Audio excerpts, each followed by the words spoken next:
Peace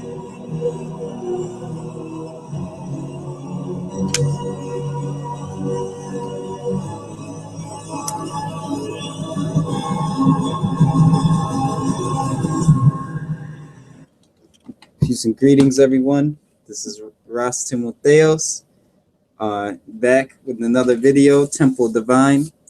Got Elijah Akwesi here back with me again. And today we're about to give you guys a nice presentation. We got a full video today. So again, my name is Ross Timotheos, High Priest, CEO of the Temple Divine, Indigenous University of Metaphysics, and I'm author of over 10 plus books and a spiritual advisor to help those understand from a metaphysical perspective and learn ancient practices of healing, spiritual magic, shamanic cultivation, as well as accessing the spiritual realm. And I personally help those just beginning or getting started in this realm, and or even interested in spirituality, magic, shamanism, and who are ready to take it to the next level.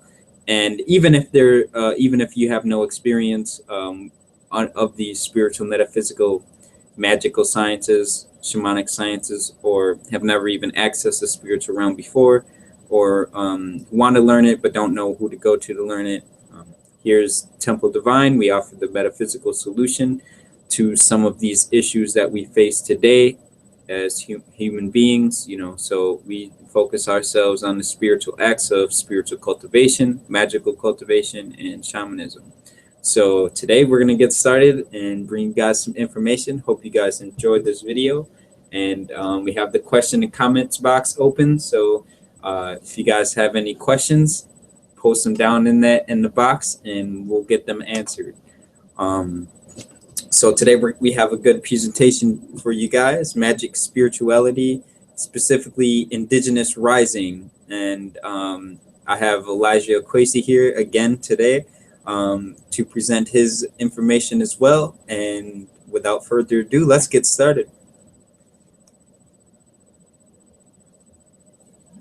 So I was gonna let Elijah go first. Go ahead, present his information. That way we can get this stuff popping off.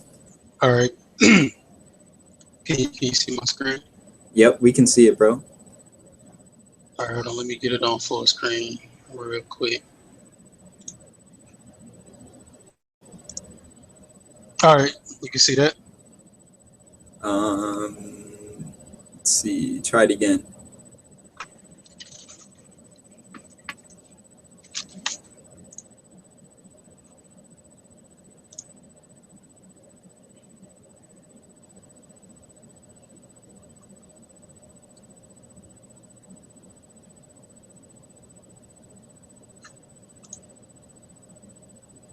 Let me know if it's full screen. All right. That's it. No, try the other one, bro, where it says show from the beginning.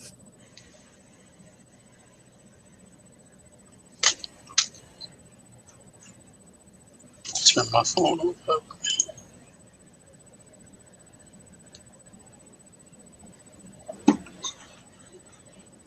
That's good. We can't see it. We can't see full screen.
That should be it. Yeah, it should be. Let's see. Uh,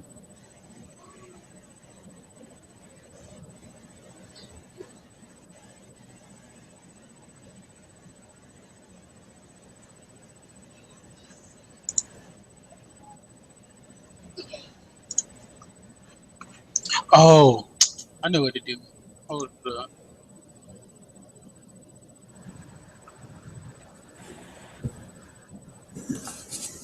Peace and greetings, everyone. Thank you guys for joining in.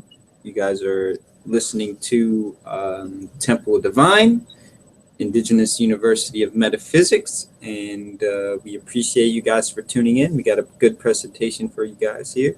Magic, spirituality, shamanism, the whole nine yards. We're going to get into it today, and we're going to share this information for you guys, and also we're going to give you guys some practices as well.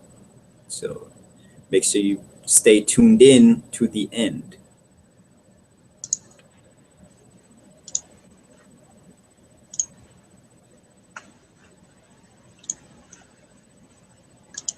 That's better. Yep, there it goes. All right. So, like what the brother said, he gave a great introduction. My name is Priest Elijah Akwesi of the Temple of Divine, University of Metaphysics. I'm also too a self-published author.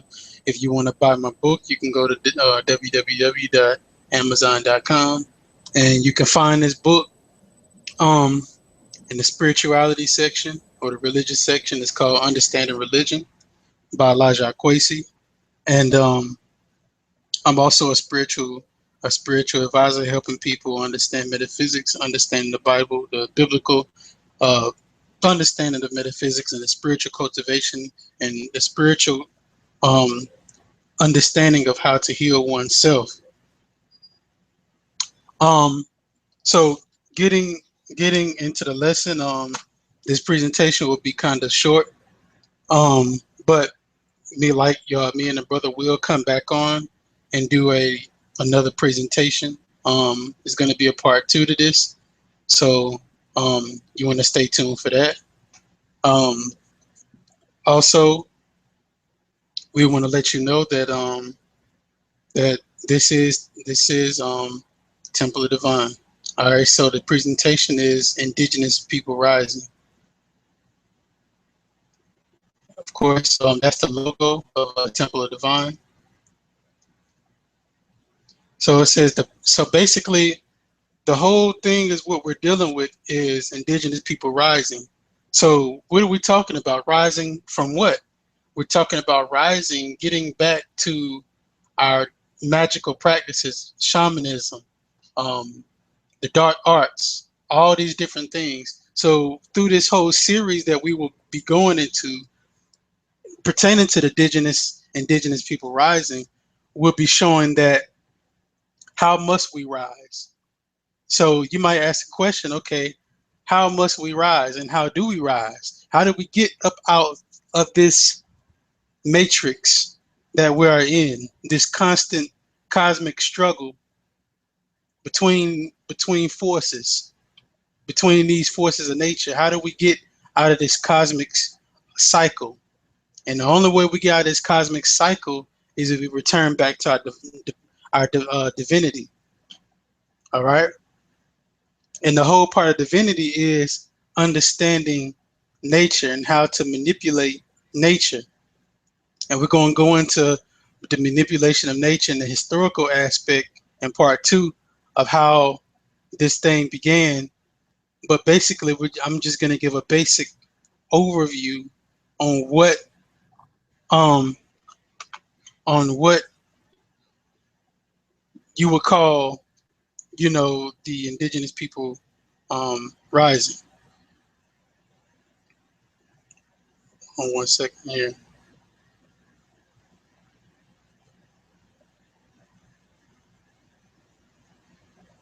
So without further ado, I'm gonna get into the breakdown. I'm gonna be dealing with the mental aspect of magic. So the mental aspect of magic, because first of all, in order to deal with the mental aspect of magic, one must understand that you have to first put it in your mind what you want to manifest and what you wish, and let your wish come into fruition through your will, through your desire.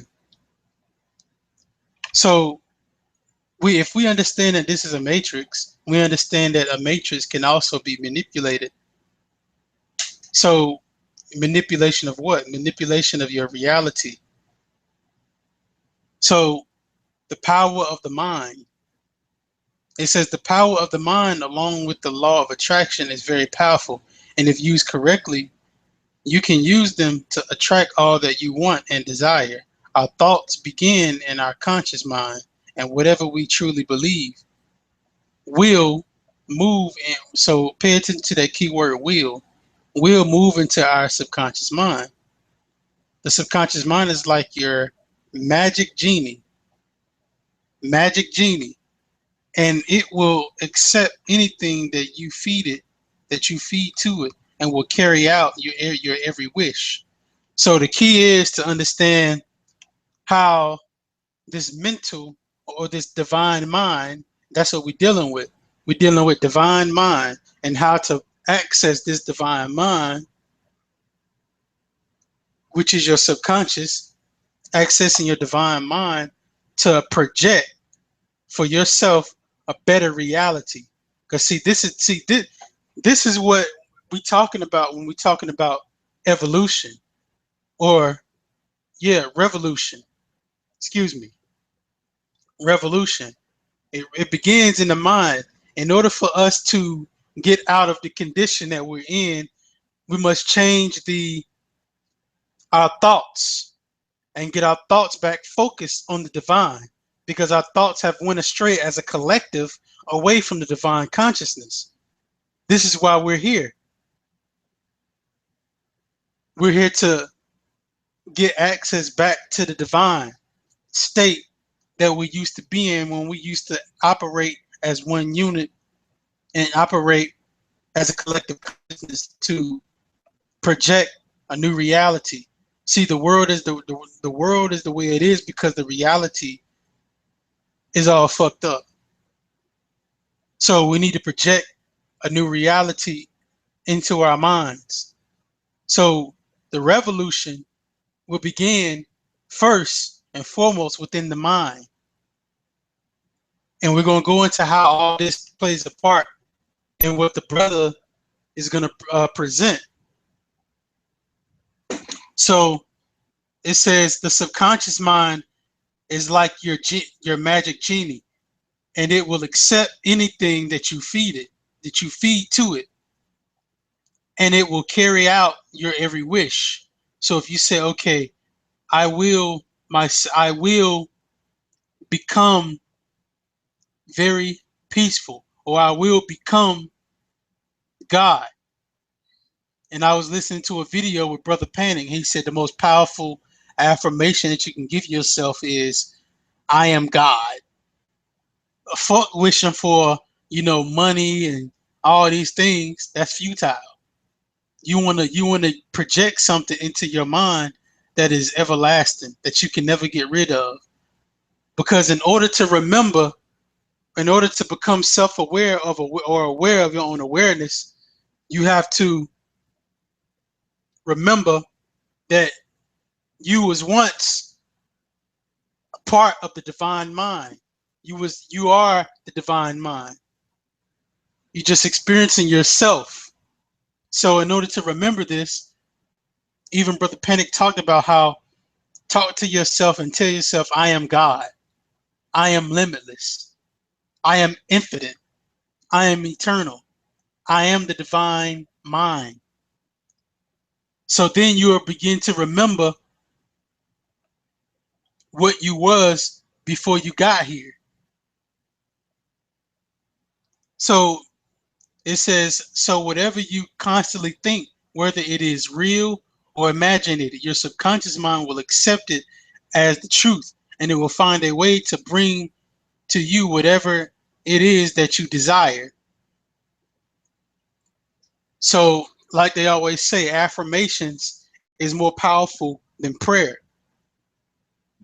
So basically what I'm talking about is I'm talking about focusing your energy on a specific task so that your energy can bring it to you. So whatever you think is real, it will unfold right in front of you. So whatever your deepest desires is, whatever you want, whatever you imagine, whatever you think, it will bring your desire.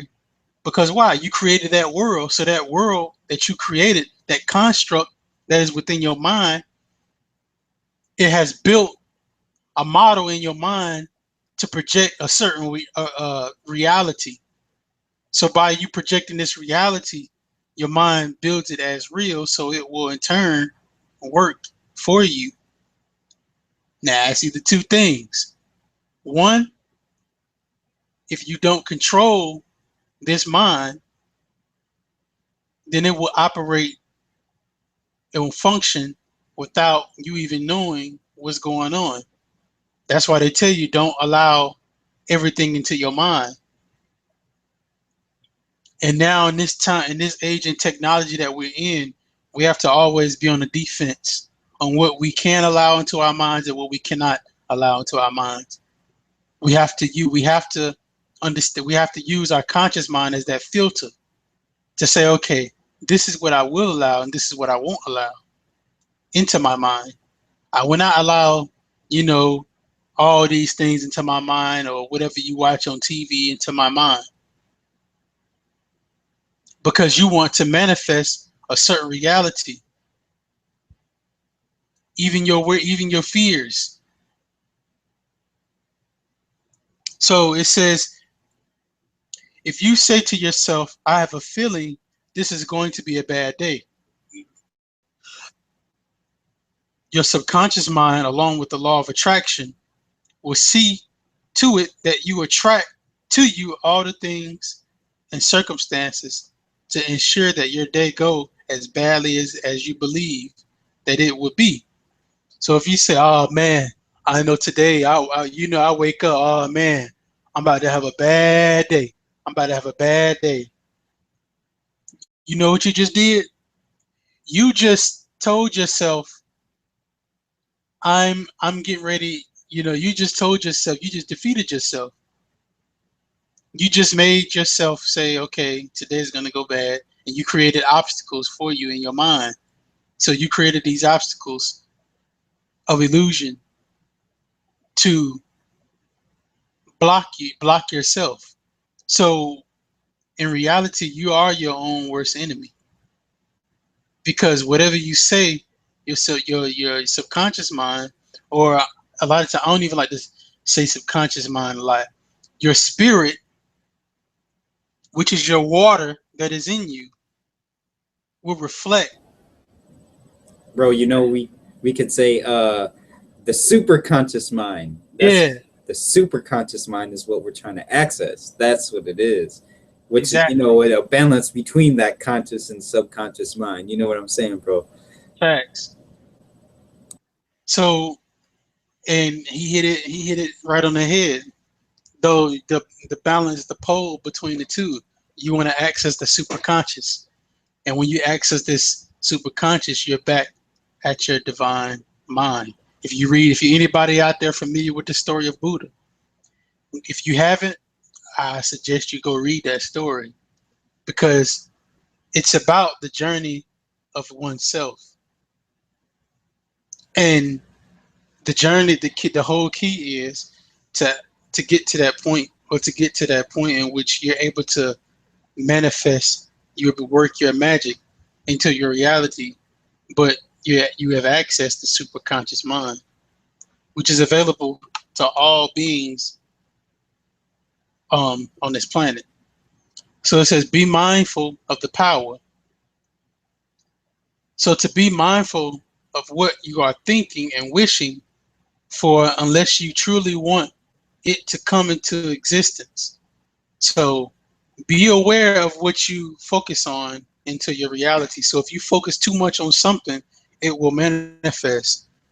So if I so for example, if I focus too much on negativity, or if I focus too much on shit, I'm gonna just keep it real. If I focus too much on the white man killing and doing all of these things, that's the whole thing of the game.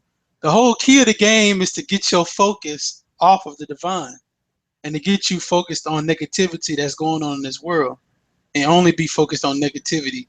If you focused on, oh, I'm too focused on, you know, what, the elitist groups is planning, or I'm focused on the Illuminati and what they got going on in their community, and I'm focused on, them trying to destroy me and all of these things like that. If you believe that something outside of yourself wants to infiltrate your mind, then that's what's going to happen. And you're going to be more focused on that, and then you're going to be living your life on the energy of fear. So the society that we live in, of course, it's a fear-based society. Everything is based on fear. You're trying to make this dollar before you die, or you're trying to, keep up with the trends, and you want to get it. You want to get the nicest girl before you die, or you want to do all these things. So you're afraid of all of these things. You're afraid of getting shot. Every time you see a police officer, what happened? You in panic mode. So in order to focus on the divine, you don't see, for example, and the brother can attest to this because he is also a monk. The brother can attest to this. In the Buddhist and Tibetan culture, do they live their life? And I'm asking you this question also too, brother. Do they live their life in fear? No, they don't. Actually, it's kind of funny that you mentioned that, but no, actually, the idea of fear, hatred, and all the negative feelings and emotions, all those things are literally dealt with by accepting and then going beyond them. So the whole reality of being negative, that shit doesn't exist once you're able to, like the brother was saying, train the mind to go beyond those things. And that's what meditation is. That's what the mantra is, spirituality, the work of spiritual arts. And I also want to touch on another thing that you said, bro, when you mentioned, that when we look outside of ourselves for the trouble. You see what I'm saying? It's always like we have to realize that there are systems set up in particular to get you out of your spiritual state of mind, and that's the whole thing that's been going on for centuries. And we can see this within different cultures and different societies, but that's the whole point, is to get you away from your ancestral estate, your divine birthrights. That's really what it is, and that's why we're coming today with you guys with Indigenous Rising, because we're dealing with your divine birthright. This is stuff that you should have birthright access to. But one thing you have to realize, like we're saying, is that there are institutions and people who work for such institutions that if they were to tell you the truth, they wouldn't get a paycheck. So therefore, they have to tell you lies in order for them to feed their family, which is sad. But yes, we live in that type of reality where a lot of your ancient magical, spiritual, mystical sciences are being used against us as humanity by one or two group of people who want to use our indigenous sciences for a negative purpose. So that's another understanding of that.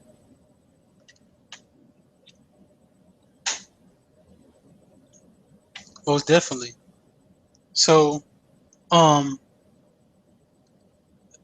so it says, see yourself with whatever it is that you want. Let the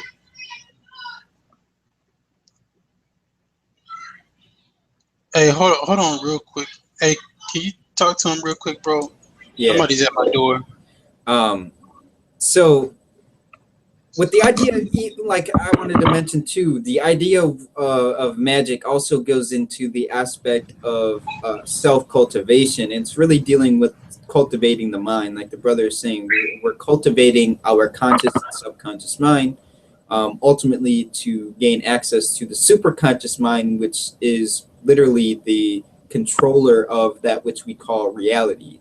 Because one has to realize that the first principle of the law of nature is that the mind is mental, and or the mind is all and everything in it is mental. So everything within our reality is based off of the mind, whether it's conscious or subconscious or superconscious. I consider superconscious as that realm which actually projects what we perceive as reality. So magic, spirituality, the occult, the great work, all of these things, rites and rituals, ceremonies, these things are in particular for accessing and coming into dominion over self. So that's really the principle of what we're speaking about, which we are going to get into more. Like we said, we got our first part, and then we have a second part coming after this, which we'll probably do live tomorrow or whenever we get some time. So that's just a little bit of principles. So now I'm about to continue. Now I'm about to continue on.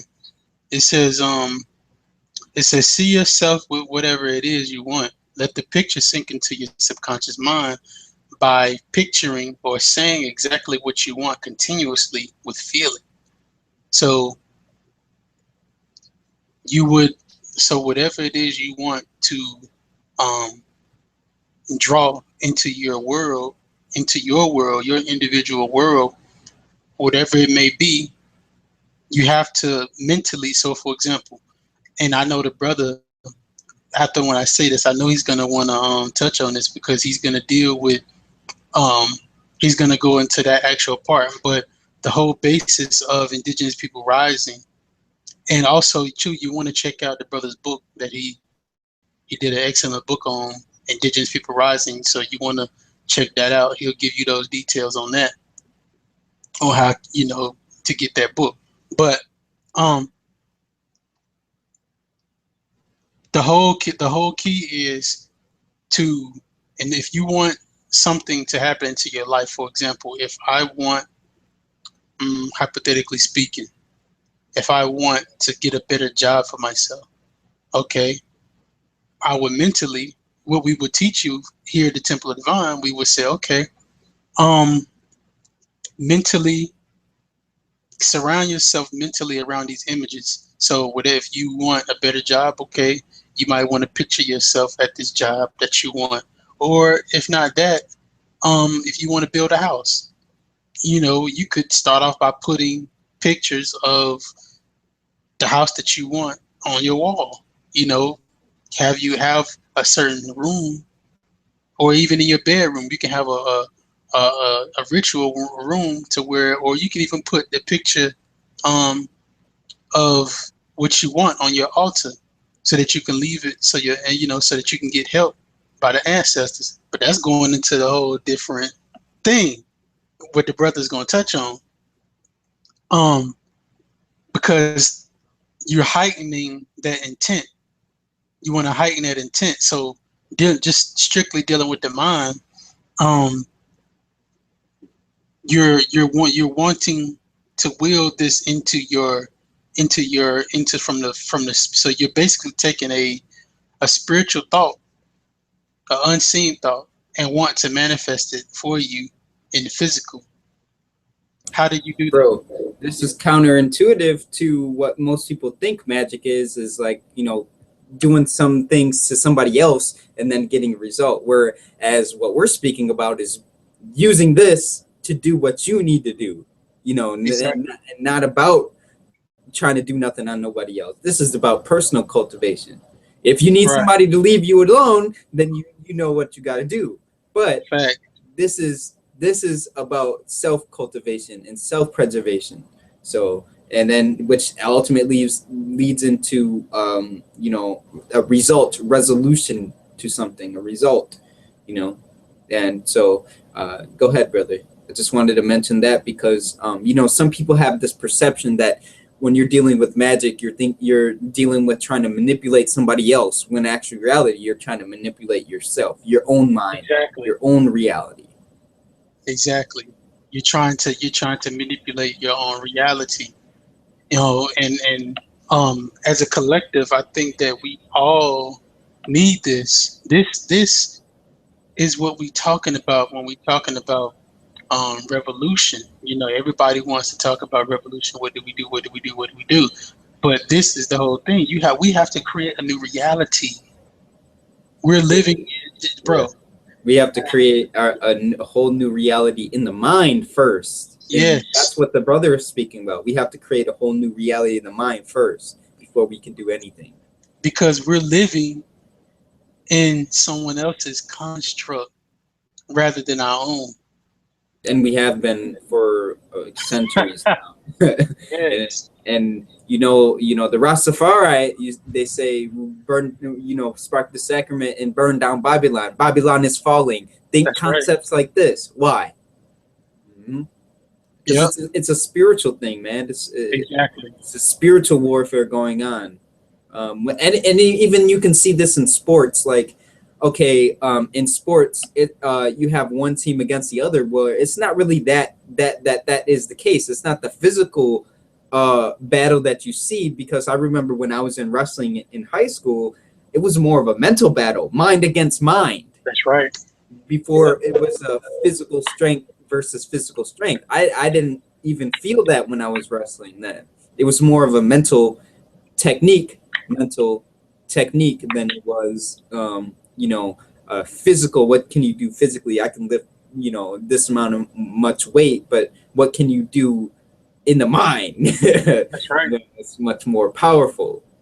So I'm just giving a couple emphasis on what you're saying and how it relates to our practices. And another thing that we mentioned in our video, or the radio show, where we broke down the science of the underworld. First, we mentioned about the pseudosciences, and how those that was a construct built and put in place so that you wouldn't study your ancient sciences. That's These sciences are known and studied everywhere in the East, particularly in the East, but we also have places here in the West, particularly down south in the Caribbean area, but mainly coming from the East, that deals with this stuff on the daily basis, even today. But yet they don't get the religion, because a lot of their institutions of today have made these systems nothing more than a mundane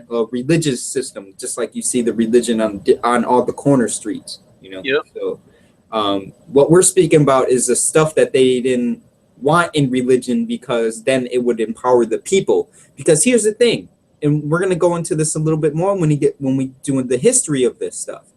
Here's the thing. It's the simple fact that you have the priests, and then you have those who need somebody else to access the divine for them.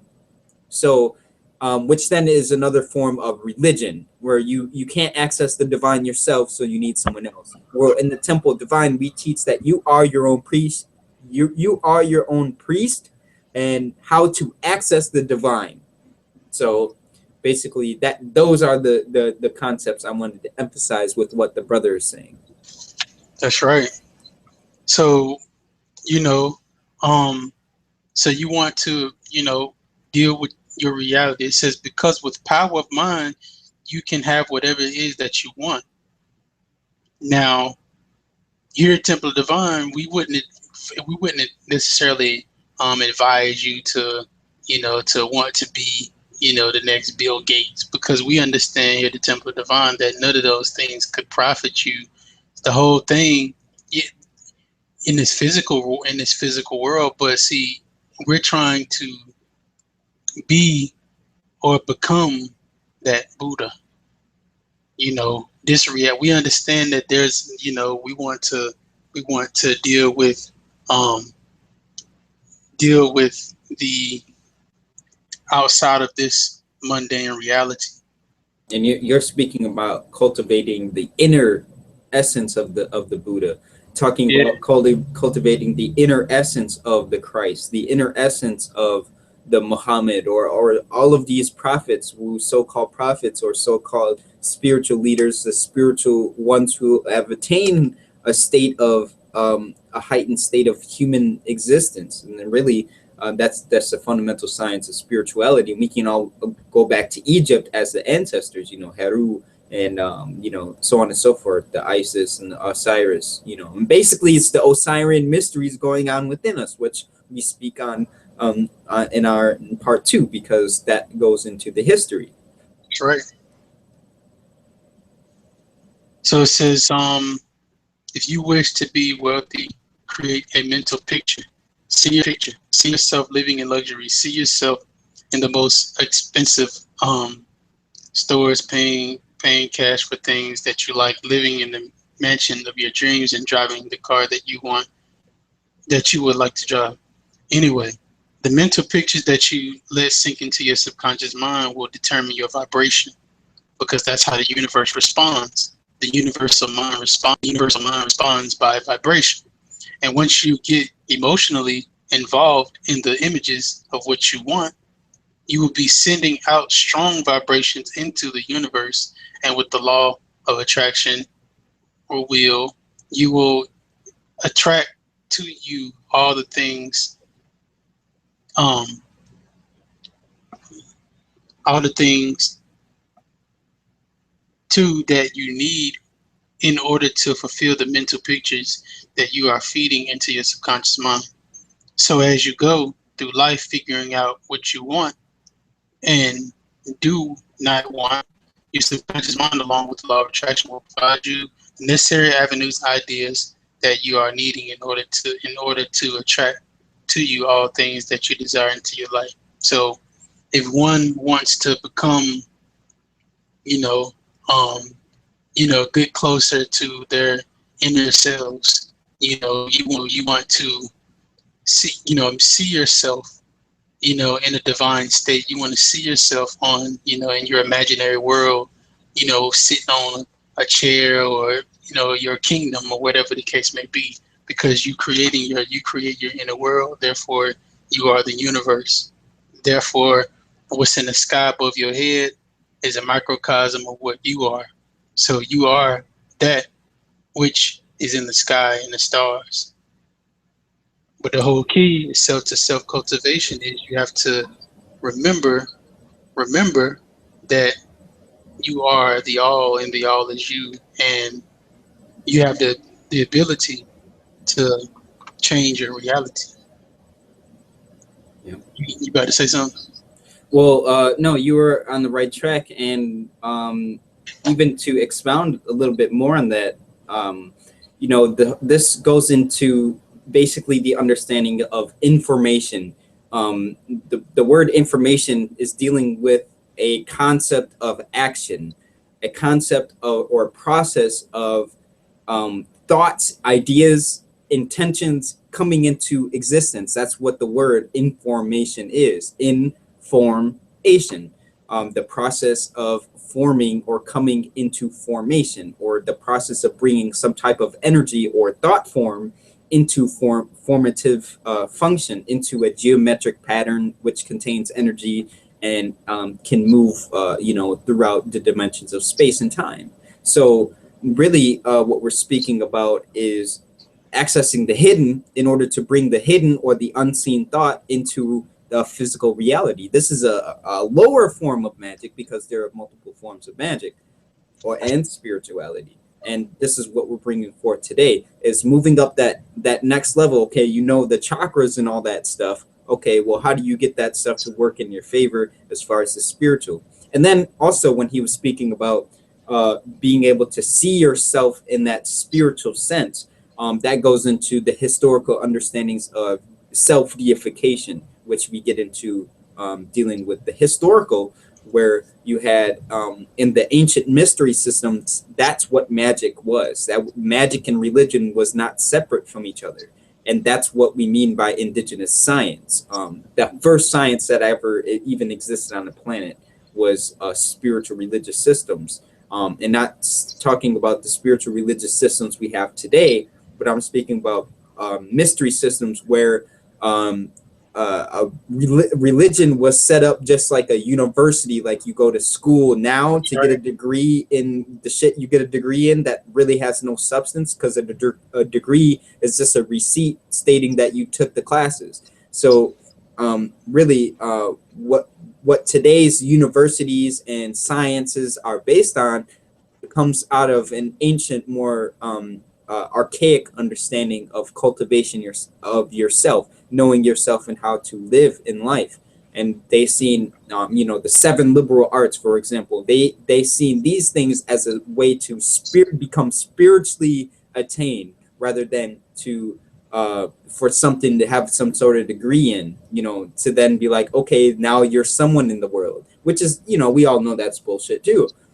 Because the systems of today have no substance, and that's why, even just me personally, I don't do magic for the simple fact just to have riches, or to live in a mansion, or to have the foreign car, only for the simple fact that those things do not give me substance spiritually. So those things are, in a sense, not what I deal with in a sense of spiritual manifestation, where I try to manifest higher understandings and things like that, like peace and love within myself and in my environment and things like that. So there's different forms of magic. There's different forms of use of these things. And so, but just to give you a couple more perspectives and insight when dealing with this stuff. Well, definitely, definitely on point. And it says, so unleash your superpowers. So what is it that will unleash the superpowers of your mind? It is belief. I remember back it says you have to believe without doubt in the deepest resources of your heart and mind that you can and will fulfill your desires. The brother, we did a video, I think it was I want to say 12 principles.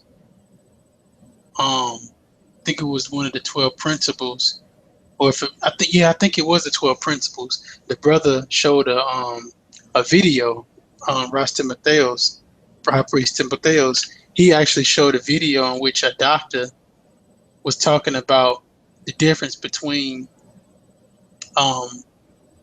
because basically he was doing neurological studies, and he was basically going into how the mind people. He was saying something about some drug they took. They took something, and it had something to do. It had something to do with whether or not the people believed that the medicine will work or not. And those who believed that the medicine will work or not, the medicine will work. It worked on them. And those that believed the medicine couldn't work, it didn't work for them. Right, bro. So it was based on you're talking about the placebo effect. And in that video, that was the one where we did the live temple build. So those of you guys who want to check out that video he's speaking about, check out the video live temple build. And that video I show a video and pertaining to what we were speaking about, where the mind can't just be just located in the brain, where it's not just a physical thing. So we were going into that aspect on how they gave these people pills, and they were nothing but sugar pills, and but it was their belief that ultimately helped them to cure from the illness from sugar pills. That's right. Yes. And even, brother, this is a very broad concept, because they even did a study with athletes, and they had I think I remember speaking to you about this offline, but they did a test with athletes, having them perform their sport in their mind, as if they were playing it out in their mind, and they were hooked up to the neurological machines, and what they found was that the parts of the brain actually fired. And so, for example, a basketball player, him going up to shoot, right? those neurons in the brain of the arms and his mind and mental being aware of, him shooting the ball and doing all of that, all of these neurons fired in the brain, and all he was doing was sitting in the chair thinking about it. He wasn't even performing the function as of yet. He was just thinking. So just by the understanding that your mind carries out the process, and see, this is where we get into the magical practices, where we start to think of what we want, think of our intentions, and then we get to create that reality, run that reality through the mind while sitting in the chair or sitting in meditation. But you're in that state, and just like the tests, your brain will start to mimic this reality and so on and so forth, therefore causing you to lean more towards that reality and to live more towards that experience, because the nervous system is based off of experience. It's like an XYZ interaction with your awareness, your consciousness. So anything that comes into your conscious awareness becomes implanted into the grid system of your nervous system. That's why you have memory and you can go back to them. And when you go back to them, certain parts of them, you're looking in different parts of your body to find them. So if I say, go back to an experience when you were a child and you were playing in the snow, subconsciously you will go back to that position in your mind and in your body to where that is located, that location of that experience. And when you start to get into the actual recreating memory, you can go into these old experiences, find out what happened in those experiences, and ultimately, like the brother was speaking about with the inner child healing, go back to those experiences and heal yourself by giving yourself new experiences in that state, and then putting it all back together, and then going about your life. So this belief has a lot to do with the science, and I know he wanted to carry on and speak about that science and his thought towards that. Most definitely. So it says you have to believe without doubt, and even in the Bible it talks about that. It's a parable that talks about how you should believe, ye of little faith, why do you doubt? So this is the whole thing that Christ consciousness was teaching. To build faith, so to build faith is the same thing as meditation. It's building your awareness towards the spiritual reality. You have to start to build this. You can't just do a ritual and just be like, okay, it worked. You can. That's right. Not saying that that doesn't happen, because it does happen a lot. People just do it the first time and it works. But a lot of the times it takes yourself getting used to feeling more of the spiritual reality for then yourself to be able to live in that reality. Because these are things, it's called the occult for a reason, because it's the hidden reality of life. Yet it's called the occult because they don't want you to realize it, which we'll get in when I start presenting the information. But yes, this is powerful, brother. You're hitting the nails right on the wood right there. Yeah, man, and this is the same thing. So you want to go back and pick out the metaphysical bones and the metaphysical meat within inside of the New Testament, because Christ, deals with all of these things. This is what he's teaching. In the Bible, Christ is teaching the same things that we finna give y'all tonight. The same thing. It's just worded in a different format so that religious, people can be like, oh, I can accept this, this and that. But no, this is what it is. You have to believe without doubt in the deepest resource of your heart and mind that you can and will fulfill your desires. You have to believe so deeply that this is finna get deep. You have to believe so deeply that it creates a level of intensity in your thinking so that your desire becomes a burning obsession. So you want to be obsessed in your mind with reaching a level of enlightenment. That is the whole key of the Buddha story. He was so upset, bro. Listen, he was so obsessed with getting past suffering. So you have to train your mind. and your heart to want to get so past suffering to the point to where you find inner peace. And actually, in the spiritual sense, the only way to do this is to accept it. To Is to accept it. accept the suffering to then be able to transform or go Run from beyond. it. Yeah. Not run from it. You have to accept. Mhm. You have to. So, um, you have to believe so deeply that it creates a level of intensity in your thinking so that your desires become a burning sensation. You have to be able to visualize it and emotionalize it vividly.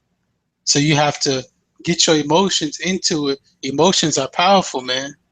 Emotions are powerful. Emotions give that driving force of energy to it, man. Let's just say, for example, you have it's that same intense emotion that you get whenever you have a girlfriend, or ladies if you have a boyfriend, and the way you feel about them. You have to feel that same. You have to carry that same energy, that same passion, that same love, that same emotion, is to as if it was, a boyfriend or a girlfriend, but you just friend. But see, it's all about your intention or your focus of energy. See, you can't focus too much of your energy into someone that might not, that's only in your life to um to be there part time. Nothing lasts forever in this world. So you want to carry that same emotion and that same thing into something that's positive towards what you want it to be, to getting more knowledge, or gaining more inner wisdom from your experience, something that can cultivate your soul. If you want to um, manifest money and all that, how's that? Tell me, please, somebody please tell me, how can money cultivate you, do anything for your soul? Because it can't. So we're talking about manifesting things that can do something for your soul. Is gonna do something for your transformation to getting up out of here. Because this is a school, and we must learn from this school in order to advance to the next level. This is what this whole experience is about. It says you have to believe um it has to consume you. You have to believe at that level where you know that you can overcome any obstacles that may rise, that you will pay any price. You will give and do whatever it takes to achieve your goal. When you believe like this, you invoke the superpowers of your mind. What that sound like to you, bro? When it talks about invoke the superpowers of your mind, you did a lesson on this. Right.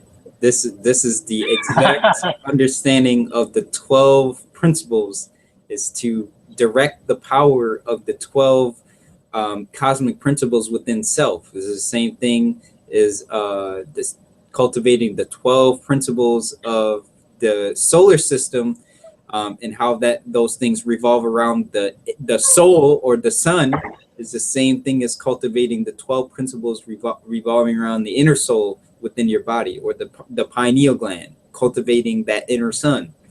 So yes, we are speaking about a lot of the same concepts, though there are just different ways that they're expressed. So a lot of this stuff is the same as far as the intentions and the purpose, but yet, for example, you could do meditation and not understand that there's no difference between your meditation and uh, if you do qigong, or your meditation and if you do yoga. You That's see what I'm right. saying? Or just because you pray to this God, some that you believe that you're different because somebody else prays to that God, to a different God. When there is no difference, you're just able to access, and you'd rather access a certain principle than than the other person. So really, it's taking that perception which the church gives us to keep us ignorant of each other, of each other's religions, of each other's spiritual practices, indigenous practices, as well as each other's cultivation. Because if you think of it this way, magic also comes in the form of say you did a ritual for helping you get for example, I know a lot of people, they want to do rituals for jobs. They need money to pay for bills. But see, if you did a ritual just for money, it can come any way. You see what I'm saying? And it just may not be, what you're looking for, and it may come to you in a negative way. Like somebody may have stole some money and now they're giving it to you. You asked for money, so we have to be conscious of what we're trying to do and how they come into existence, because magic works for you, and it doesn't it I want to say that it doesn't take the things that are in your reality and all of a sudden it's a magic pill. But what it does is, say you already have desire for some things and you're working towards that goal, for example making money to pay for bills, then um, what are you doing on the side besides just doing that one thought or the ritual or the meditation? What are you doing on the side to get that done? Because ultimately magic is just another tool to get things done. You can't just expect to just do it and then it happens. Just like with the rain dances, that was another form of magic. Shamanism, going into the underworld. These different principles are just other forms of being able to heal, because the shaman would do a ritual of healing where he would go into the underworld, find the issue or the problem that person was dealing with, bring it to the surface, and allow that person to go through that experience, and then to fix that, and then ultimately be able to go about their lives in a healed manner, because they were able to go within the unseen aspect of reality and heal from that perspective. And then on top of that, they were taking natural remedies. They weren't just, okay, I'm going to do this ritual and now I'm healthy. They were doing other things to help them get better. So just from a shamanic practitioner standpoint, just to give that perspective as well to what we're speaking about. Yeah, so we're hitting the nail, bro. No, definitely. So where was I? So you invoke the powers of your mind and will alter reality. So you will alter reality once you can do just like what the brother was saying. So your intense thoughts and belief, when focused in this manner, will create in the physical world exactly what you desire. So it says mind magic and mind bending. Telekinesis or parakinesis is about the movement of energy from. So this is another principle in your mind, and that you can get to when you are dealing with the mind. And I think the brother deals with this a lot. And pyrokinesis is about the movement of energy from faster moving frequency to the physical level. In that respect, it is not unlike healing or energy work practiced by any healers today. Telekinesis or parakinesis (PK) also refers to moving objects from one place to another without using the physical contact. Also, it also means reshaping of objects using the mind's energies, such as bending a spoon or key, or by just holding it and focusing. The term psychokinesis comes from the Greek word psyche, meaning life or soul, and kinesis, meaning to move. Physical energy is created by electromagnetic impulses. Universal universal life force energy, or psychic energy, is called chi. In the telekinesis, one taps into chi energy then combines it with physical energy. So you combine your chi with your life force, energy. Telekinesis is cannot be created by wishing it to happen. For example, you may try to bend a spoon by focusing on it, but nothing happens. An hour later, you return and look at the spoon, only to discover it has changed shape. Right. You can say something? Yeah. What you're speaking about in this sense is in the Temple Divine. Our understanding would be that these are gifts and talents that you cultivate and develop. So telekinesis, telepathy, psychokinesis, healing, clairsentience, clairvoyance, clairaudience, clairkinesthesia, things like that, psychokinesis, empathy, things like that. Those are talents and gifts that we cultivate and that we learn to cultivate when we do our spiritual practices. So, for example, which I'm going to get into different ways you can access this because now we're talking about it. So, these different things are nothing more than talents that you develop. So, for example, you have the olfactory nerves, you have the kinesthetic, you have the visual, you have the so on. You have the five senses. These five senses also have a spiritual sense associated with them. So not only don't forget to remember the sense of thought, the sense of sound, and the sense of manifestation, because these are added to the five senses. But you have 25 senses altogether. You have 25 that make up the human body. But these five senses also have a spiritual sense. So you have visual, auditory, kinesthetic, olfactory, gustatory, and these are dealing with your smelling, hearing, tasting, which also deals with the 12 cranial nerves. So your 12 cranial nerves actually hook up with all of these positions, I should say, um, of sense consciousness that allow you to perceive, that deals with your whole reality. So your whole reality is built off of these five principles, and these five principles are those same principles that make up your nervous system. When I was speaking on how these things all correlate to that aspect, now that's what the X, Y, and Z grid is. It's your is those glands, those nerves. So you have the visual, olfactory, kinesthetic, the hearing, smelling, so on and so forth. You have those plus the spiritual aspect on added to them. So what the brother is speaking about is these spiritual psychic talents or gifts and spiritual talents that you begin to develop when doing spiritual work. Hmm. And you can. It was a part in the movie Matrix where this boy, when Neo went to go see um the Oracle in the first movie, in the first Matrix, and he seen this boy in there. He had a bald head. He looked like he was Buddhist, and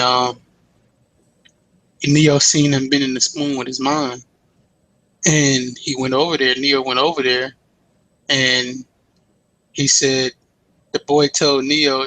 Neo picked up a spoon. He took the spoon out of his hand and tried to do the same thing. And the boy turned to him and said this quote. He said, "Do not try and bend the spoon. That's impossible. Instead, only realize the truth. There is no spoon. Then you will see it. Then you will see it is not the spoon that bends. It's only yourself." So what does that have to do with this? You have to bend yourself to these energies, or to the elemental practices, which the brother will go into, going into how to control. I remember it was a saying, it was a quote one time. I can't remember where I got this quote from. It was saying that you don't give a certain level of information. No, it says in Kemet, I think it was Bobby Hemmett. He said in Kemet, they wasn't. He said in Kemet, it was. I can't remember how it was said, but it was something about in Kemet and what they do about the practice spiritual practices, and about they were saying they wasn't trying to deal with the elements. They wanted to become the element. So you try to become the laws of you want to become it. In order to manipulate something, you have to become it. The same thing with spiritual cultivation. In order for you to recognize the devil within you, you first have to realize that, wait a minute, I am the person that I was running from. Therefore, I am the devil of myself. Therefore, I am that which I fear. Everything that I fear comes from my mind anyway. So guess what? If you created it, that's what you are. How can you separate yourself? So basically, it's only yourself. So that basically is the end of the presentation that I have. I will bring more the next time when we do this part 2. Okay, bro. We appreciate that. Those of you guys who viewed the presentation, we thank you very much. We're about to get into part 2. Today, we're not going to take an intermission because I think we should just get right into it. And I was going to say before I get into it, we're going to go into magic, the occult. This is a couple definitions before I give you guys some practices, because that's really what we're going to go over today. Hey, bro, you don't see my screen anymore, do you? Nope. All right, cool. I just see the your screen pick. All right. Yep. All right. So those of you guys that are viewing right now, we appreciate your views. And if you guys have any questions or comments, we have the question box open. So let us know, and we can get right back to you. So let's get into it. So, the brother already went into a lot of the stuff that today that we're going to be dealing with as far as spirituality, magic, science, true science, true true science, originally what science is, originally what science was. So basically, let's get into a couple terms. So we went in, like I just mentioned before a couple minutes ago, the telepathy, this psychokinesis, clairsentience, clairvoyance, clairkinesthesia, olfaction, clairgustance, astral projection, teleportation, levitation, deja vu, precognition, invisibility, shape-shifting, as in shamanism, channeling, time travel, possession, different things like that are different forms of gifts and talents that one can experience while developing their spiritual sciences. So the scientific method in terms of spirituality and other stuff could be understanding this right here. So in scientific method requires systematic observation, study, theories, and experience that can be tested and reproduced.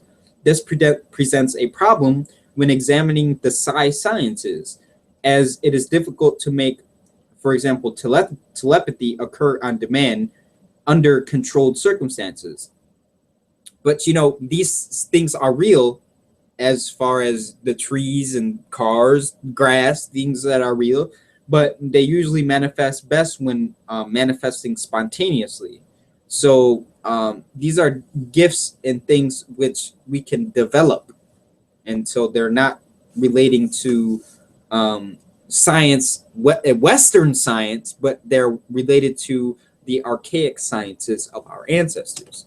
So let's get some understanding of some concepts. So metaphysics, what is the concept of metaphysics? It means beyond physics, or the study of the philosophy of relationships between perceived reality and the deeper underlying universal reality of principles. The word was originated by Aristotle to describe his books that came after his work on physics. So it's talking about something beyond the physical. The word mundane, right? We use this word a lot here in the Temple Divine. The word mundane means worldly or commonplace, ordinary, non-magical, used to refer to normal reality as opposed to altered or enhanced states of perception, which in the Temple Divine, we deal with altered or enhanced states of perception. So therefore, we're dealing with that which is sacred or especially imbued with the essence of divinity or considered to be so imbued. Profane, the opposite of sacred. The word occult. Now we're going to get into the sciences. The word occult. You hear this word all the time, especially nowadays. You hear it a lot when pertaining to the Illuminati and all these things. The word occult in and of itself means hidden. The term refers to all mysterious and secret arts, studies, knowledge, practices, and groups, especially those that are not understood, unpopular, and often condemned by mundanes. In astronomy, an object is occulted when it disappears behind something else. So let's get another understanding of this word occult by reading here in the definition in this dictionary. So occult. Let me see. Occult. Latin. Occultus. Of occulere, to cover or conceal. Not disclosed, kept secret, communicated only to initiated, beyond the bounds of ordinary or natural knowledge, mysterious, transcendental. Early science, not apparent on mere inspection, but discoverable by experimentation. So that's speaking again about what I just read when dealing with the spiritual sciences. Of a nature not understood as physical qualities. So therefore, qigong, spiritualities, these things are not mundanely understood or not understood as in their physical qualities. Therefore, it's occult. Dealing or experimenting with such qualities as occult science. Of or pertaining to certain so-called sciences or magic or astrology involving the alleged knowledge or employment of secret or mysterious agencies having to do with such sciences as an occult philosopher. Occult. Occultare. Occultus. Occulere, to hide, shut off, as an object from view by imposing something between the object and the eye. Astronomy, an eclipse, as a heavenly body, hide by occultation, to become hidden or shut off from view, as an intermittent beam of light from a lighthouse. So occultation is hiding of one heavenly body from another, passing it and the observer, especially an eclipse from a star or planet by the moon. Now, this is deep because an eclipse was seen as a spiritual observance by the people of the ancient days, which is probably where they get this word occult from, because magical practices usually occurred on special occasions, which like an eclipse or a spiritual date. Right, exactly, bro. I just was reading this and I was like, wow. That's the divine. See, that's what we talking about, divine spark right there. Yes. That is the divine inspiration, because they will come at anything that you're doing. You know, they'll pop up and there'll be different synchronicities, and that is another aspect of magic, is the synchronicities. And that's what you were speaking on when you were talking about the law of attraction. You have these synchronicities between your thoughts attracting to one from another, and then you wonder why. Okay, you wanted that job, now you're getting an interview by the job that you want, right? This is synchronicity between different things. But yeah, that was a deep concept that really blew me off guard right there. I didn't know I was going to be able to present that type of concept right there. Yeah. So as we can see, the word occult means hidden or pertaining to that which is the mysterious or secret arts, study and knowledge or practices, or different groups which practices some things that are hidden or unobtainable or unpopular to the mundanes. And in Harry Potter, the mundanes were called they were called the people who weren't magicians, right? The people who weren't involved with magic and stuff like that. So there's another understanding of what we're talking about. But mysteries, that things that can only be known through experience. That's what a mystery is. Bingo. And you need to know this if you're understanding mythology. Mythology comes from the word mystery. Mystery and mythology and occult all coincide with each other because they are the same thing. A mystery is nothing more than a mystery is and that expression is nothing more than something that is going on within you that is hidden, that you can't see, or that is unpopular to what everybody else is talking about. So, but that is the key. Mysteries, the things that can only be known through experience, and that's what we're talking about today. Temple Divine, that's what we talk about every day. Something that can be experienced, the spiritual stuff, right? You have to experience, and which cannot be communicated verbally or in writing. Such are often conveyed as part of an initiation, which we get into tomorrow when we talk about the history.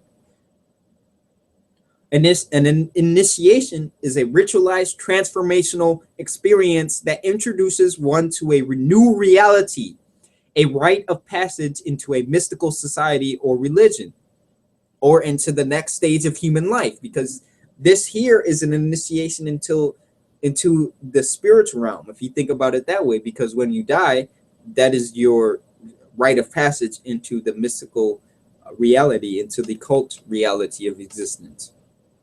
So now the next one, and I have one more after these two, would be these two are esoteric, exoteric. Then we have astral, but I also wanted to get into a definition called arcane or arcana, so that way we can put this stuff into perspective. So esoteric means hidden, implicit, experiential, and inner, which we deal with at the Temple Divine. We deal with esoteric occult knowledge. Let me get that right. We deal with esoteric occult knowledge here in the Temple Divine, meaning we deal with the hidden, implicit, experiential, and inner cultivation of spirituality, magic, and things like that. Where I don't know who else, but the people outside of the Temple Divine are probably dealing with exoteric knowledge, or obvious, explicit, explainable, or outer things. So now the next definition is arcane or arcana, which means secret, mysterious. Well, we went to define what mystery is, or mysterious. Anything is mysterious is only experiential. So the arcane or something arcane or the arcana is something secret, mysterious. But it's also another word for all things esoteric and occult. The arcana are things that are arcane in nature. Arcana or arcana is the plural of arcanum, which is Latin neuter for arcanus, or knowledge, usually for initiates only, as in the mystery. So in the Temple Divine, we deal with the knowledge that is only given to those initiates or those of mystery systems, which we get into the history tomorrow. But the mystery system, as far as one could be the use of cannabis as a sacrament, as far as the Temple Divine is concerned. That is initiation rite of the practices of the Temple Divine. Just an example. So astral, the astral, it means of the stars, or astral refers to the invisible universe and fields of living energies, consciousness, and magic. The shadowy realms. So we're talking about the underworld. So anytime they talk about astral traveling, they're talking about going into the underworld. And if they're talking about that and they don't know about that, then I don't know how much they really know about the underworld or the astral realm, or astral traveling for that matter. But the shadowy realm and in alternate realities in which magical practitioners operates And so the astral realms in regions such as the dreaming world are perceived and accessed through right hemisphere techniques of meditation, visualization, hypnosis, and dreaming. And this is specifically talking about self-hypnosis and self-dreaming, self-meditation, self-visualization, self-cultivation. Right hemisphere of the brain, which we spoke about in other videos. So now let's get into this. You got anything you want to say, brother? You want to add to this? Oh no, you good, man. You hitting everything right on the money. All right. So a little bit of alchemy. The main objective in medieval alchemists, the main objective of the medieval alchemists were the process of transmutation of base metals, particularly lead, into gold and silver, and the discovery of the elixir of life that would heal all ills and bestow immortality.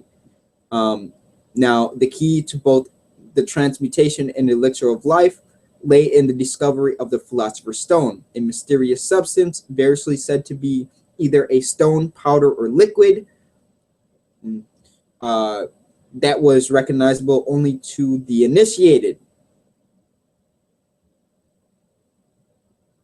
So, with that understanding, how does this have to do with the esoteric principles? Well, the esoteric or secret purpose of alchemy was mystical and concerned with the spiritual regeneration and evolution of man, the refinement and perfection of the human spirit, and achieving union with the divine. Therefore, all actual laboratory processes are also a symbolic representation of this process the alchemist himself underwent in his own personal inner work. So the alchemist would strive to strip and reduce himself to first matter, or melanin, carbon, and then restore and evolve his soul upwards through the various stages of refinement to become purest gold.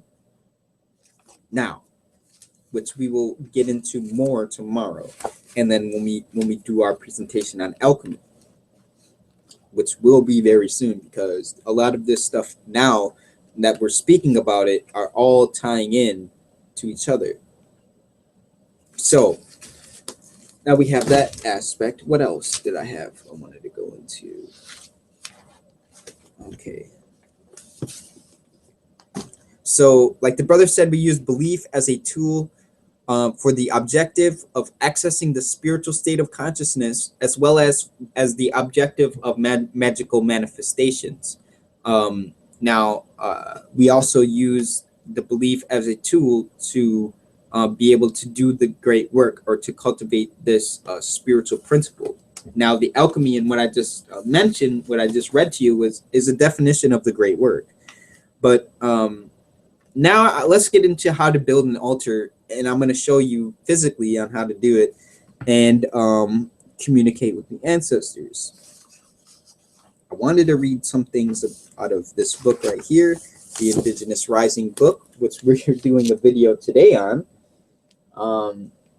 But you can check this book out on lulu.com, bookstore, lulu.com, and type in Indigenous Rising, the Science, Ritual, and Mythology, Ross Timotheos, Tim Kelly, or I believe it's under Tim Kelly, Temple Divine. But just type in this title and it should come up, and you will have access to this information.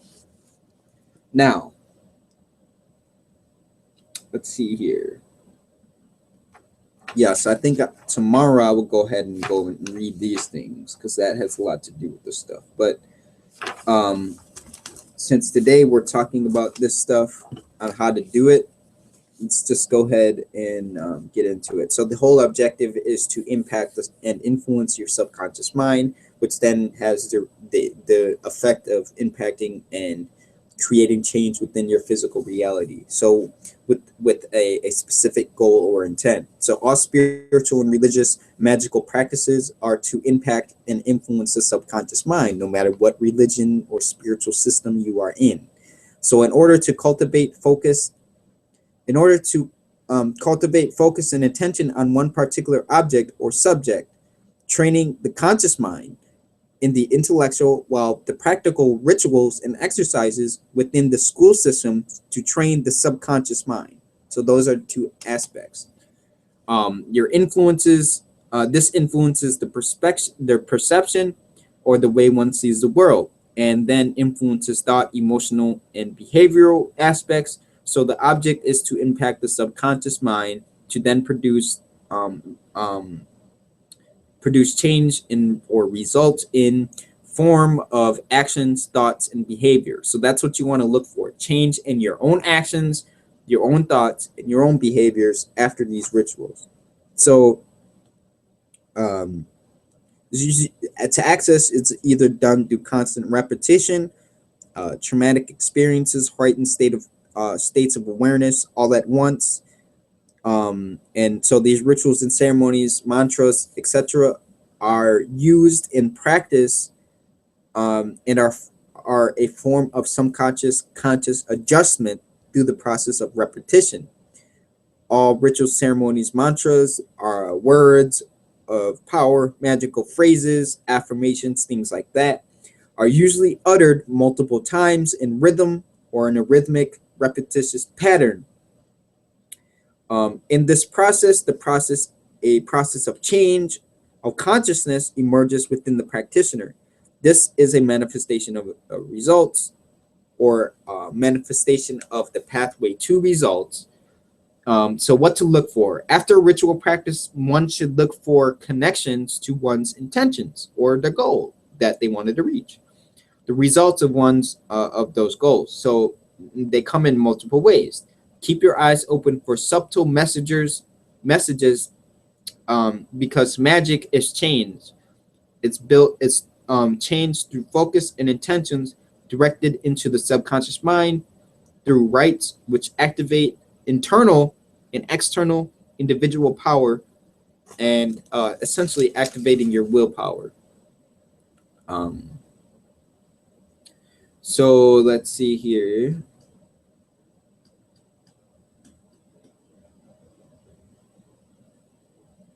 So if we go into the Emerald Tablet gives us a ritual in particular to free one from any bondages or any boundaries, particularly from your lower self or the old subconscious mind programmings and the filters that bound one to society, or which is known as the filters that bind ye when reading the Emerald Tablet. Um, and also to cast off the brothers of the night, representing the old redundant subconscious programs, which keeps you in the state which you are now, um, which also represents the opposite or opposing forces to the inner soul or the inner light. So the ritual to overcome the battle of the dark and the to overcome the battle of the dark and the light. And this is the inner battle. So the pathway to the light to overcome the old subconscious programs, the light representing the spiritual magical wisdom or the new spiritual program. You have seven lords. You have Utanas or Untanas. You have Puertas. You have Ketal. You have Goyana. You have Huertal. You have Semveta. And you have Adral. These are representing your seven chakras, which are also in this magical practice here given in the Emerald Tablet, relates to the seven gods of these principles. Remember, these are gateways either into the heavens or into the underworld. So um, the objective of magic here is to become the master of the brothers of night, become the master of the subconscious mind. The subconscious mind also represents the halls of Amenti, or the deepest part of the subconscious mind. Also, there sits the seven lords of cycles and another lord from below. In the Emerald Tablets, the key to below and above. But in infinity, there is neither above nor below, but ever there is and ever there shall be oneness of all when all is complete. This is speaking about the ultimate unification of the conscious and subconscious mind, or the one mind, which is known as the oneness of the all, or the one union with the oneness of all, which is the objective of yoga, meditation, all of these things, enlightenment, or this speaking about the ultimate unification of man with his superconscious mind or his higher self. All effects shall bring forth its causes, all effects from first cause, which is the mind. So let's talk about these. Let's talk about the forces of nature that represent the divine mind. Okay, just singing my song. Okay, let's go into the practices now. Okay, see if I can get this camera set up. Okay, this mouse.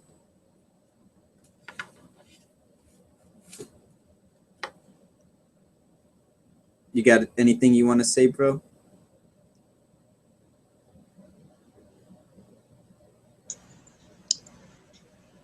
I just want to tell you, man, you was right on the money with that Emerald Tablets of Thought. Because he does, you know. Matter of fact, anybody that's listening out there, if you're watching this video, go get that book. You have to go get that book because that is a deep book. It goes into all the things on how to, and see, this is what we did on the radio show. When you go back and listen to the radio show, we was going into, basically talking about how, going into the underworld, which is the subconscious mind, and mastering that part of yourself, like what he talks about in the Emerald Tablets, and you, which has also a lot to do with, the healing of the inner child, because once these dark images come into your mind, you have to in turn bring them into light. This is what the Emerald Tablets, this is what he talks about in this ancient wisdom. Which going into that dark place and being able to bring these dark, these dark energies together to heal, and it's not ignoring it. So this, that was very deep, or that you brought that out, and I'm glad that you brought that up, because that's also one of my favorite books too, man. Yeah. It's got a lot of stuff dealing with magic. Thoth is the deity of magic. That's right. Along with Heka. So it deals right with what we're speaking about. Yep. Yep. So now we're going to get into how to actually build an altar. Now, right here, as you can see, the surface here is wood. So what you want is a wooden surface. Next, what you want to do is you want to get you a cleaning solution. I know this is hard to see, but this is water mixed with my own special cleaning solution, spiritual cleaning solution, and I'm going to get into how you can make your own. But I get myself some cleaning solution, spray the surface, and go ahead and wipe the surface down, clean it down with the intentions of purity, and also to invoke any deity or any energy, or just to mention that this space is cleansed and that it's for your spiritual and ritual purposes. But after you got that clean and dried down, then what you're going to want to do is get yourself a black colored, or technically any color that's related to the type of ritual you're going to do. And tomorrow we're going to go over the different colors and things for rituals. But what you want to do is get yourself a tablecloth or altar cloth, and go ahead and set that up on your table. Let's see here. And then once you got that set up nice and neat, what you're gonna want to do is what I have here is a mirror. I like to use mirrors on my altar, and also I have a printed out picture of pentagram because I do not have my own metal pentagram, but it still works, you know, still represents what I'm trying to do. Also, next you have your candle. This is just a black candle. You can use multiple different color candles, which, like I said, we will get into tomorrow. But go ahead and set it up on your altar.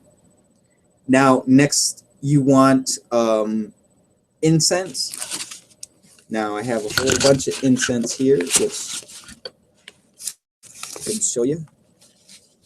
So here we have some Shiva incense.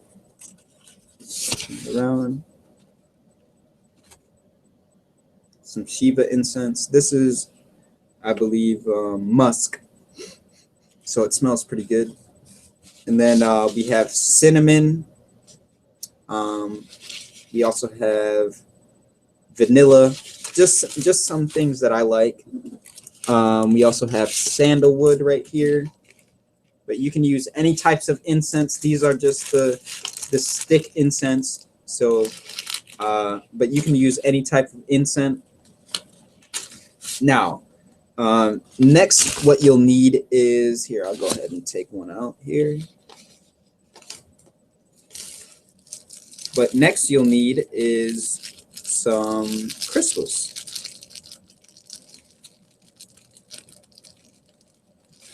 So here we go. I got the incense. Let's see here.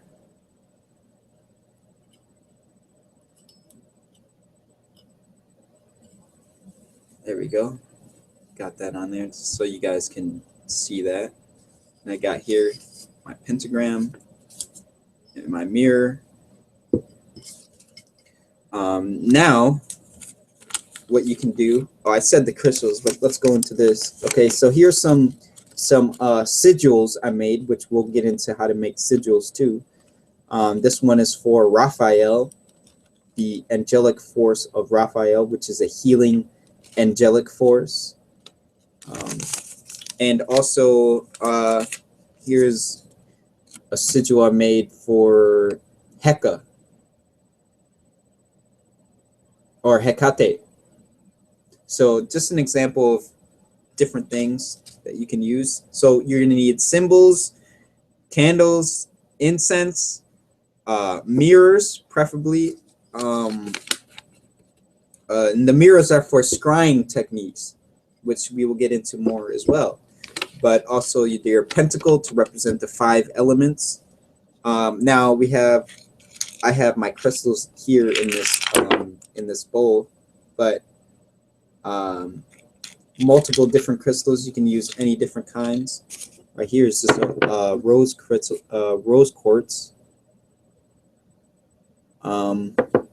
which actually can be used in multiple different things. You can use these things for your chakra healing. But so there you have your crystals, and let's see what else. So you have your crystals, symbols, right? And then you have your this is another type of crystal. I use that as a crystal type of wand.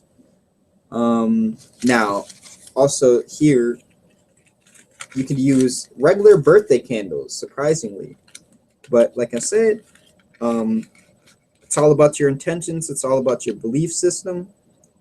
Right here, I only got these colors right now, but you can get many different colors. So, got to work with what you got.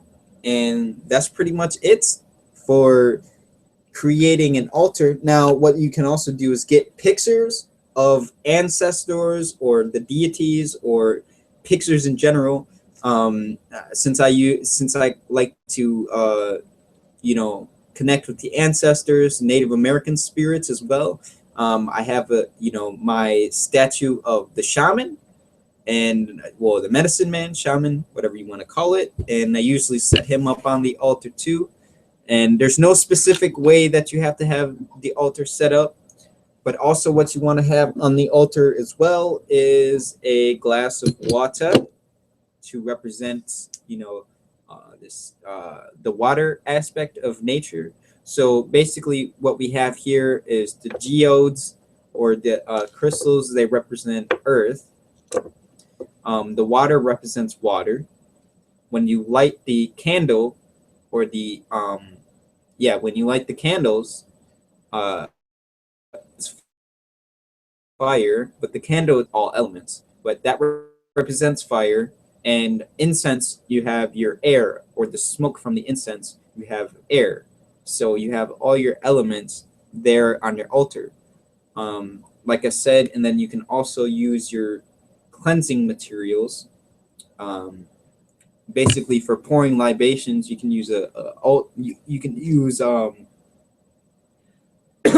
you can use an altar chalice, or just a regular cup to pour libations. But as far as building an altar, this is the principles you need, or that you can use. Some altars are more, some altars are less than what I have here. Some have skulls and more candles, or many other unique properties, and that's the whole thing. That the whole point of it is you want it to be in the purpose of your goal. Everything on your altar will represent your goal one way or another. So make sure that it has something to do with your spiritual intentions. So like I said, the crystals, not only do they represent, the earth, but they also have a spiritual thing that can be used. Same thing with the candles. But this is just an example of an altar, with the cloth and different things on how to build, or what you can use to build an altar. And like I said, it can be built out of anything. Anything can be made an altar. I also mentioned in a past video that our consciousness is the original altar. Your consciousness is your altar. But this is just a physical way to represent your consciousness for doing magical practices. Now, I also had the question of how do you actually do rituals then, which we will get into tomorrow, and we'll give you guys the rundown on actually how to do the practices. Actually, I did mention a little bit of this in our video we went over when we did our radio show, where we went over the spiritual practices and entering into the states of consciousness. So the more videos you guys watch of the Temple of Divine, the more insight you will get into how these things can be used in practice. And so I advise you guys to check out the other videos we have in pertaining to, the Temple of Divine and University of Metaphysics. So that's pretty much it with this video. I didn't want to be too long with this video, but I did want to present some of these things, some questions that I had. I wanted to give those answers right here, in the best way I could, was to just show you how to put it together. Me and the brother Elijah are working on 7-day ritual classes. So if you guys are interested in joining our 7-day ritual classes, where we will teach you how to personally build your own altar, the different candles, different crystals, and 7 days of rituals. And so we'll teach you 7 rituals that you can use for each day of the week. And then after that, you'll be able to use practices for your own self. After the information that we go over, after the 7 days, you'll be able to take what you learn and then be able to cultivate yourself for 365 days of the year. So hopefully you guys like this video. share it with others. And we'll be back with part 2. So thank you guys for tuning in. And Brother Elijah, you got anything to say to close out before we close out and stuff? Yeah. Just basically, take in everything that was said. I hope that this was a blessing to you, and I hope that we were a blessing to you, so that we can grow together and self-cultivate ourselves. Because they don't want you. First of all, this is the number one threat right here. They don't want you to cultivate yourself because they understand the power in doing that. Mm-hmm. That's why they have different systems out there that keep you away from it. And really, it comes down to the programming of the minds. They've been programming our minds into their reality. So therefore, now we fear our own selves. We fear our own ancestral work because somebody came along and said, "Oh, well, that's not Christian." Well, you have to remember that Christianity comes out of the shit that we're talking about now. That's right. Yep. Without the mystery systems, you could not have a Christianity. Not at all. That's fact. Those of you who disagree, I want you to read. This is what I want you to do for homework tonight. I want you to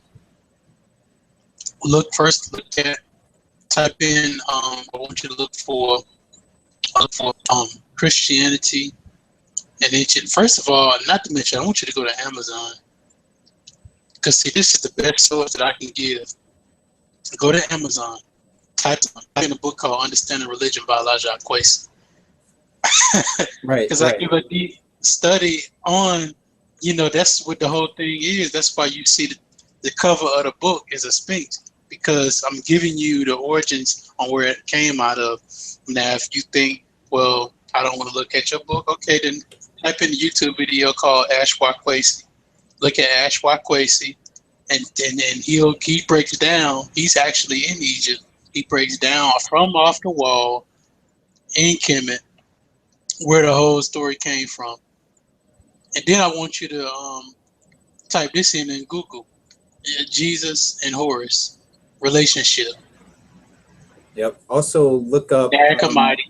Yep, the Council of Nicaea. Look up the Council of Nicaea and how it relates to the deity Serapis of Egypt and the Greco-Roman Egyptian deity Serapis, which is a representation of Osiris and also a deity of the Greek culture, which they merged together to give you what you now have the understanding of in terms of the Christ character. Mm-hmm. That's right. It's all right there. So it's 2016. You should know the origins of the Christianity. Because they have you, and it's not in a sense to where you are completely wrong. It's just you have been told or taught to misdirect your energy in the wrong place. So what you need to do is connect in parallel and get your energy back into being open to the all. Mm-hmm. Holistic. And actually, they call this perception pantheism. Exactly. Which is surprisingly, because I thought, with those religions, it was supposed to be the all anyway. Yep. But pan means all. So, so anyway, thank you guys for viewing. Thank you guys for tuning in. And we'll be back tomorrow with part 2 to this video of the history, and then some more practices that you guys can use to help cultivate your spiritual magical reality, your spiritual magical world with the Indigenous Rising Temple Divine. Thanks for tuning in, and that's about it. Peace. Peace.